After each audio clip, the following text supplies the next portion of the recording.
Hi guys, my name is Elsie. My name is Duty. And welcome to our F1 Debate Show episode 10. Now firstly we apologise for not getting a Russian Grand Prix review out on Sunday. So this episode is going to be a review, a bit late, followed by all the other news of this week, and looking forward to the European season that's ahead of us now that we've got the 4 flyaway races out of the way. Now the Russian Grand Prix kicked off the 4th race of the season on Sunday in Sochi, Russia, and it was absolutely fantastic. It was full of basically things to grab your attention and amazing. Finished off with Nico Rosberg with 100 points in the championship. And more importantly to him, his 7th win, which puts him on par with Michael Schumacher. Now this is a record that, he probably couldn't even sum up in words. He didn't mention it that much on the podium because he's just probably, he probably can't even get the words out to describe it. It's an unbelievable achievement. He finished the race almost 20 seconds ahead of Lewis Hamilton, his teammate, who had an up and down race, but nobody could take that away from him. And really, as I said to JT in the preview show, I think everyone was battling for second place because no one was ever going to touch Nico. It was a stellar performance by him, and he must be on top of the world. So, firstly, obviously, Nico did an unbelievable race, giving Mercedes their 4th straight win of the season. Nico his 4th win of the season as well. 100 points in, first driver into triple figures, heading into the European season. Now, JT, Nico's perspective, how great do you think his race was, and what will he now be thinking coming into Spain? Well, the first thing he'll be thinking is that World Championship, definitely. That'll be on his mind throughout all the season. Even though he's going to be press conference, I'm going to take one race at a time. I'm going to do this. No, Rosberg, you've got that title on your mind. I know fine well you have. He's on top of the world right now. You can't take Rosberg off. Yeah. He's on a massive high right now. He's won all the races so far. He's won 7 in a row. He's matched Michael Schumacher. He's beaten his teammate Lewis Hamilton, more importantly. And he's just, honestly, there's no stopping Nico Rosberg right now. Dominant force in Formula 1. He's doing absolutely amazing. He is definitely someone to watch now. Now, the next topic we're going to go on to is Lewis Hamilton. Now, he's a very up and down driver, but very selfish in a way. I don't mean that he's not a nice person, but obviously, as you know, especially in press conferences, he's very much for himself. Now, the team will be putting Nico at the front, obviously, because he's the one that's winning at the moment. But JT, in the press conferences, and as an example, when he was on the on like that truck thing, when they go around the track beforehand, the track parade, and he was saying on the interview to Johnny Herbert that he's very much relaxed, and he almost didn't seem like last year the Lewis Hamilton we saw. So, for example, last year when he was struggling with the car, really struggling. Obviously, as we know, he was battling his teammate. He was very forceful. He wanted to win. He'd never even say in a press conference, "I'm trying to win." He'd always say, "I want to win." But this year, he's very calm and he's not saying much to the press. So, what do you think his mentality is right now, knowing that Nico's ran into the distance, he's on 100 points, and very much so, the championship is slipping out of Lewis's fingers very, very fast. Well, I think it's already slipped out of his fingers. If I'm perfectly honest with you, his mentality right now is on the low. You know what I mean? He's had two dominant years in Formula 1, and now all of a sudden he's been second fiddle to Nico Rosberg, who by the last 2 seasons he's been like, Rosberg's just like, this is a little guy to us. He's just my an old friend I used to do karting with, and now all of a sudden he's like, right, Rosberg is like eating spinach. Yeah. So the winter, and I was just growing like a foot taller than Lewis Hamilton. And he's like, oh no, and now Rosberg's just like kicking like Lewis Hamilton in the dust.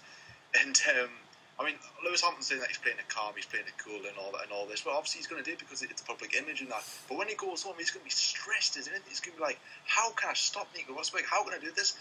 For example, in qualifying, obviously as everybody was saying, he failed to go into Q3 because of a technical problem.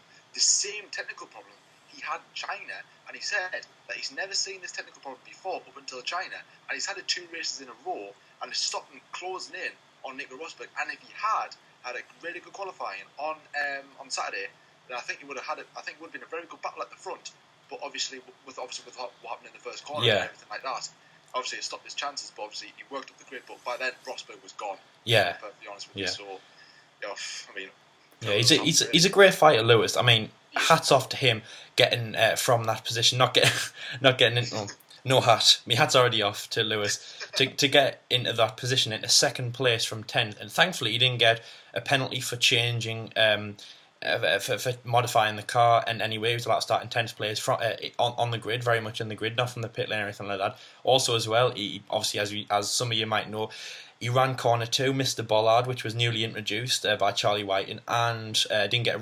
He only got a reprimand for that and not a penalty. So, it's a bit more luck. But obviously, JT, as we saw in China, he lined up at the back of the grid.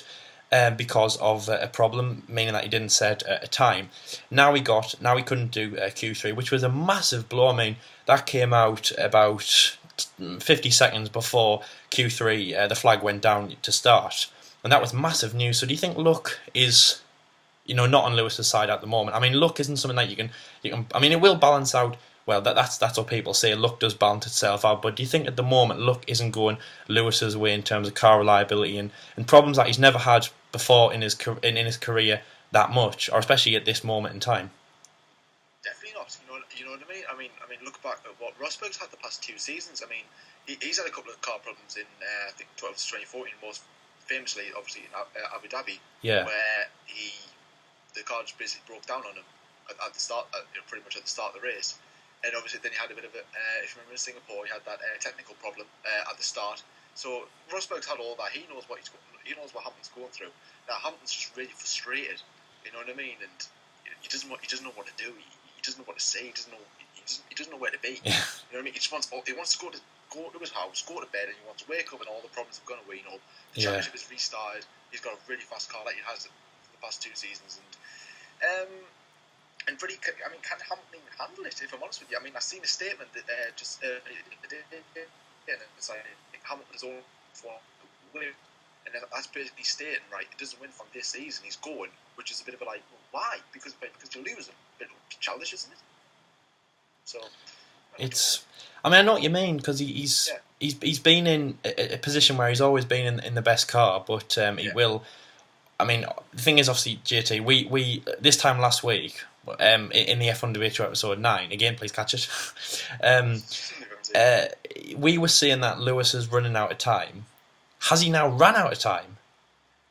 Yes, I believe he has because, well, obviously he's still only 43 points away. I think he is. So, I mean, there is still plenty of time, but that's near enough. Pretty much 2 wins away from Rosberg. But bear in mind, you know that he more or less will win in Spain and definitely win in Monaco. Yeah.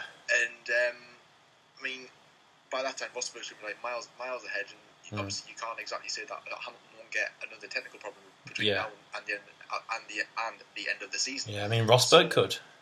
I mean Rosberg could definitely, but I mean, I would say I don't want to call anything too early, but looking at it now. At this present time, it's game over. I would probably say I think Hamilton should really just well, obviously keep battling at Rosberg, try and put some pressure on him. But I think it is going to be really hard to take down Rosberg at this present time because he's on fire right now. I mean, obviously Hamilton will keep fighting. I've got to say though, I do like this side of Lewis that's come out. I mean, I know there's a lot of people out there who see Lewis as.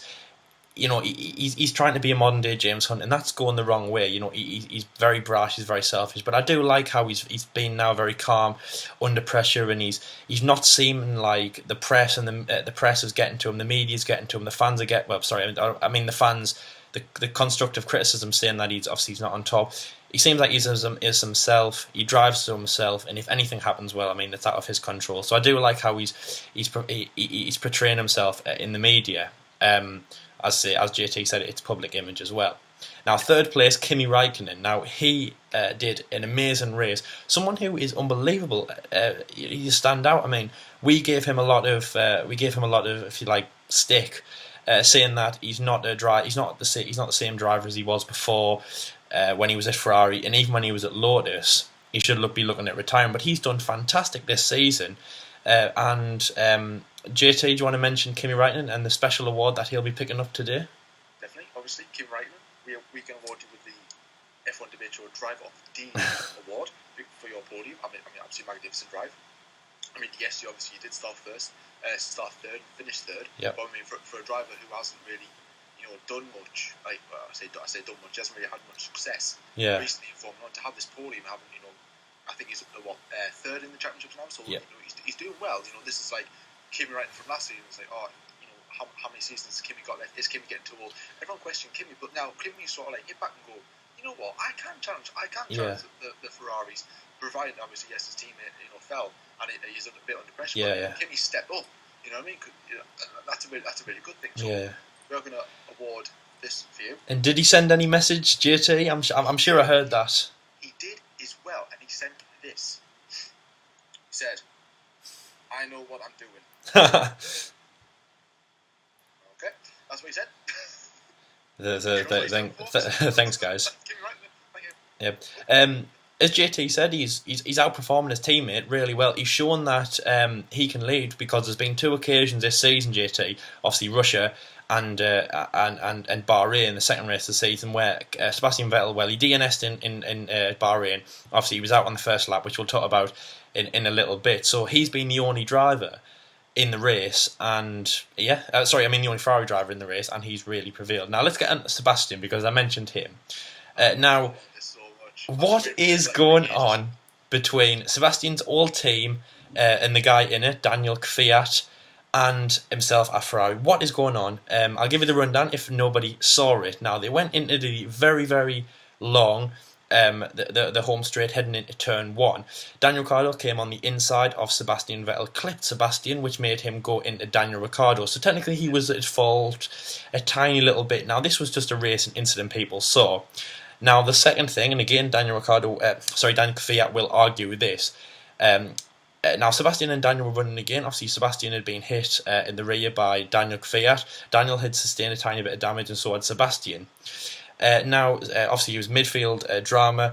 Daniel hit Sebastian and made him spin out, obviously, no way, almost like a tank slapper, and he went into the barrier. And JT, Stat Attack, do you know he crashed in front of a grandstand, and this grandstand has a very special and very ironic name, JT. It is called the JT stand. Yeah, the JT. Yeah, that would be really good. That Sebastian Vettel crashed into JT. It's called the Daniel Kvyat grandstand. So basically, and also as well, on the side, I think it's like the closest side to that corner, there is a massive picture of Daniel Kvyat on the side, with his arms folded, looking very mystique in his Red Bull stuff. So if Sebastian crashed into that, he'd probably get to see the photo and be like, Daniel. But obviously his words were not.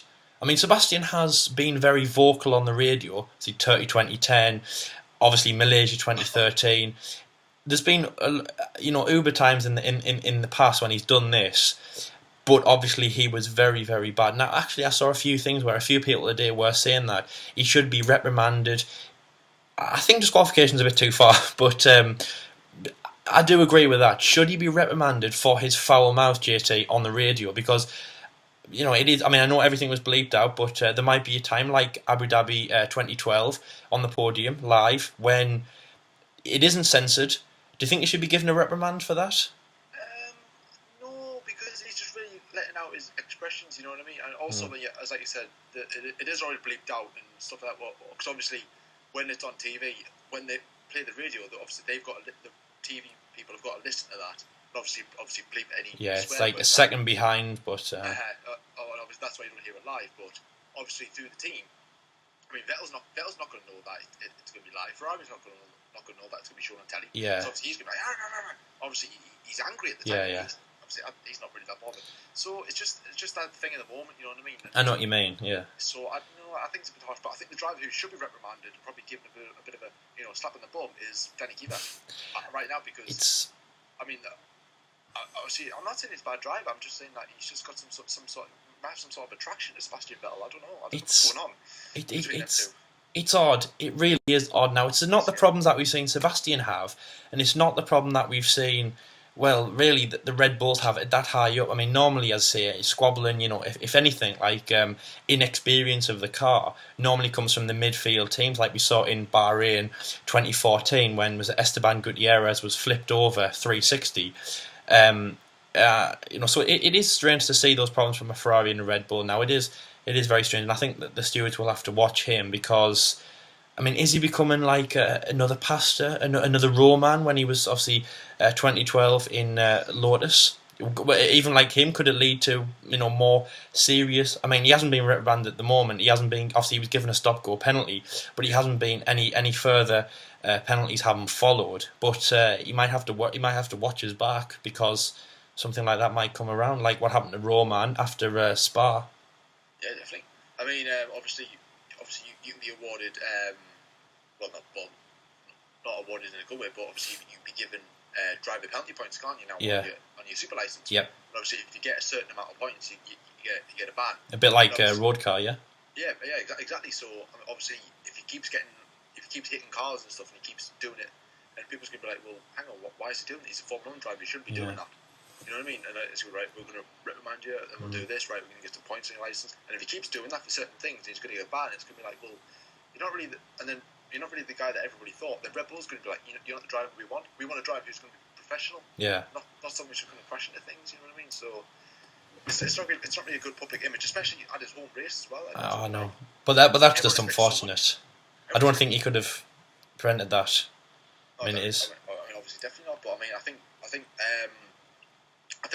what Christian Horner did in the winter, right? Rumor has it that he went over to Maranello with a magnet, slapped it on the rear of Sebastian Vettel, and slapped the other magnet on the front of Danny Kvyat's car, and apparently. Well, there we go, JT. Just because you've opened that conversation up, Christian Horner. Now, Sebastian Vettel, very angrily about lap 3, stormed over to Christian Horner. Now, remember when they were at Red Bull together? Obviously, a love relationship. They were love with each other. It was always after a race, whatever had happened, a win, a loss, very never a loss. But they were very close together. Now the tables have turned because. Now, Sebastian Vettel came over, across the pit lane, which, by the way, it was apparently it was said that the pit lane was like there was cars coming down, and obviously it was very much active, so it was a bit dangerous what he did. But that's not the point of this. But so he went over to the Red Bull, I don't know what you call one of them, like a little gazebo, the thing that the pit wall that they sit on. And he went over to Christian Horner, and he was probably telling Christian Horner what he was telling him. It wasn't said what he'd said, but obviously, saying how mad he was about this incident, and this was at the team principal who gave him a shot in 2009, won 4 of his championships won the Constructors' Championship.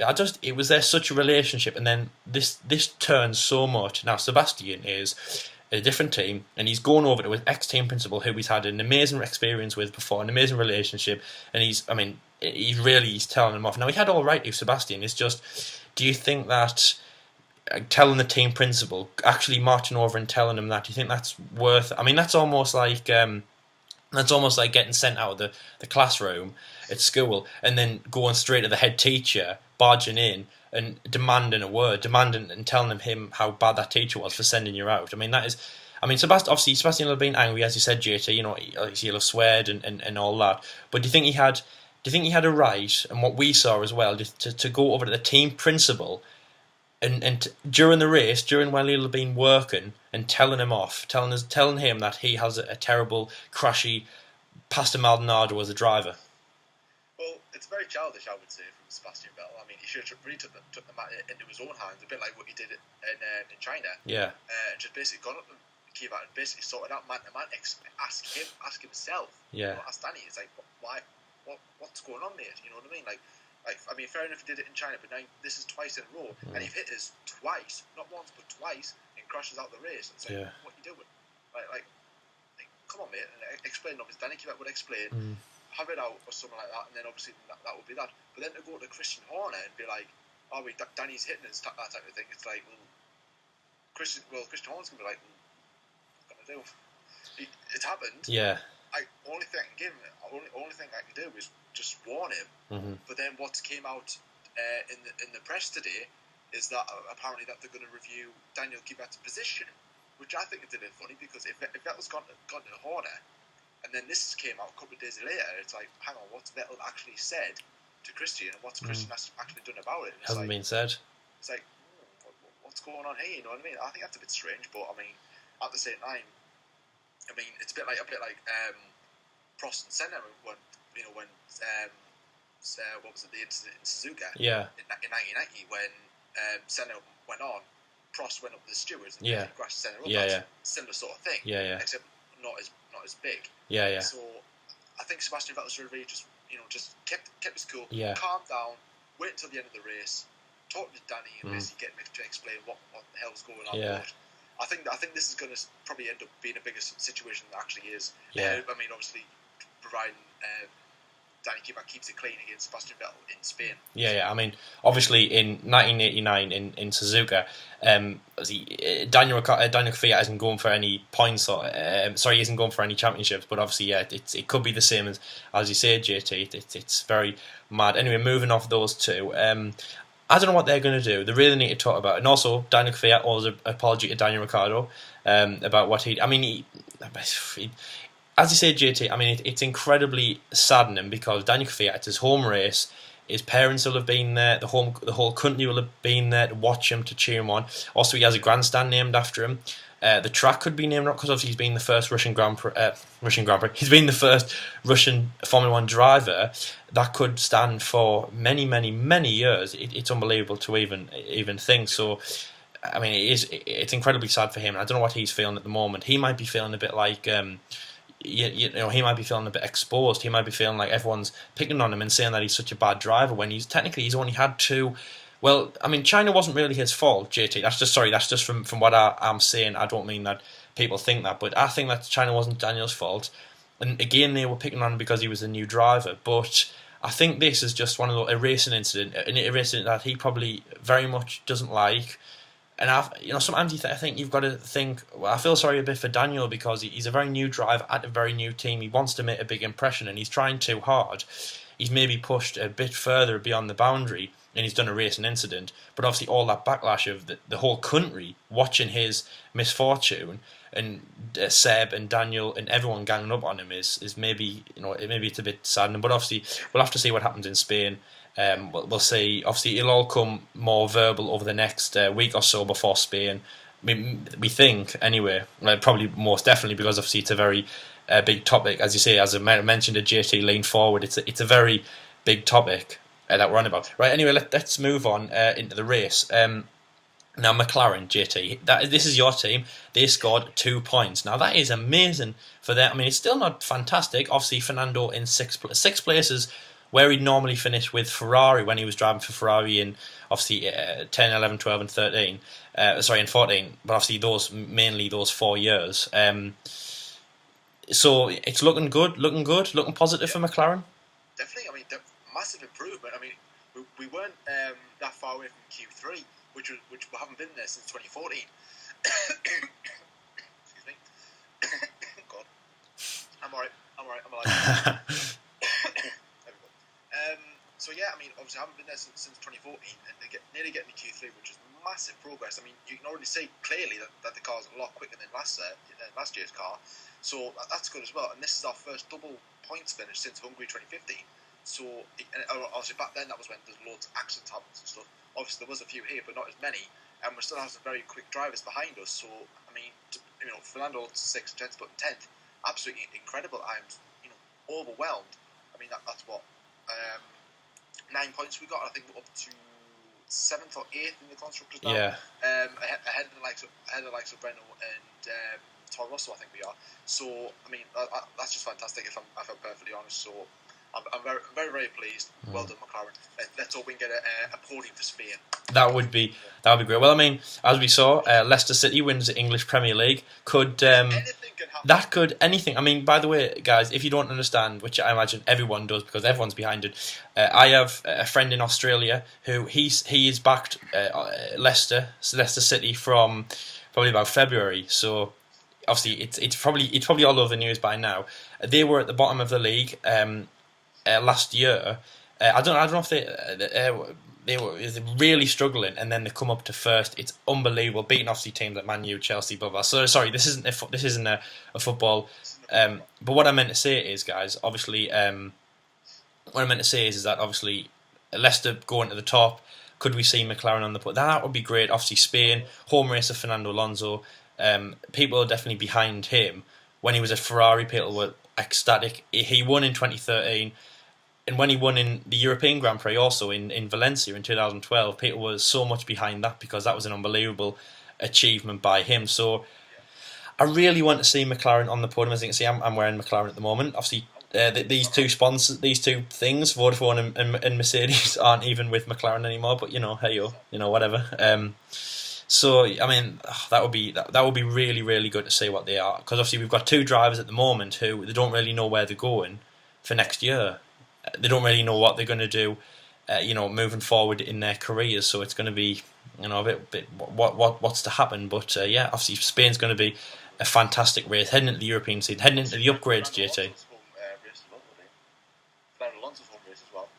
Sorry guys, I've got a bit of a nosebleed going on. Yeah, I think we can see. It should be. Just carry on. We're all right. I'll live. The show must go on. Anyway, so. Ignore me. Oh my gosh. That should be something to look forward to.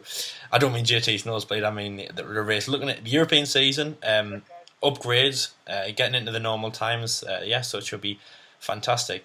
Right, guys, we're gonna call that the end of the episode at the moment. Now, this week, we have one more episode coming out this week, which is F1 Decoded Episode 3, which is between Kimi Räikkönen and Mika Hakkinen. JT is going to be doing the flying Finn, and I'm going to be doing the current Finn, Kimi Räikkönen. It is going to be coming out on Thursday, guys, not Friday, so we apologise for that. It's a day earlier than normal. Next week, when we do Nigel Mansell v Damon Hill, that will be on Friday, and then so forth from then. But this week is on Thursday, guys, so obviously sorry for the inconvenience, but it's still going to be a great episode, so please catch us for that. That'll be the end of this week. Next week is going to be next week, obviously, with episode 11, the Spanish Grand Prix preview, and then the race in the Circuit de Catalunya, Barcelona, which we hope we see you for there. Be great. So thank you for watching this episode, guys. From me and the guy with the nosebleeds. Yep, I'm on complete death. We will see. Hopefully not. We will see you in the next episode. Bye, guys. Take care.